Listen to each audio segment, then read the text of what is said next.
AD 52 Thomas അപ്പസ്തോലന് ഭാരതത്തിൽ വന്നു. അദ്ദേഹത്തിൻ്റെ രണ്ടാമത്തെ പ്രേക്ഷിത യാത്ര അരുവിത്രയിലൂടെയാണ് തമിഴ്നാട്ടിലേക്ക് പോയത് എന്നാണ് കരുതപ്പെടുന്നത്.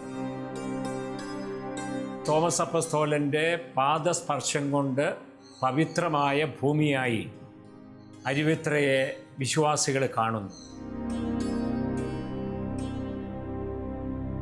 ചെറിയ ആറിന് അരുവി എന്ന് പറയും. ഇവിടെ 2 ആറുകളുടെ സംഗമസ്ഥാനമാണ്.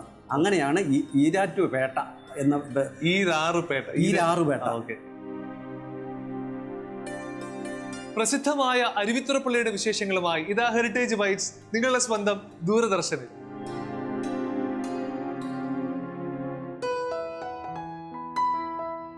കൊച്ചുപോക്കും ഒക്കെ ഉണ്ടാക്കി കൊടുക്കുന്ന ഫുഡാണ്. എന്ത് ഫുഡാണ് ഞങ്ങൾക്ക് ഇത് വെച്ചുതരാൻ വന്നത് ഹെറിറ്റേജ് ബൈറ്റ്സിന്റെ പ്രേക്ഷകർക്ക്? ഞാൻ ചക്കയട. അപ്പൊ ചക്ക സുലഭമായിട്ട് കിട്ടുന്ന സമയമായിരിക്കും അല്ലേ?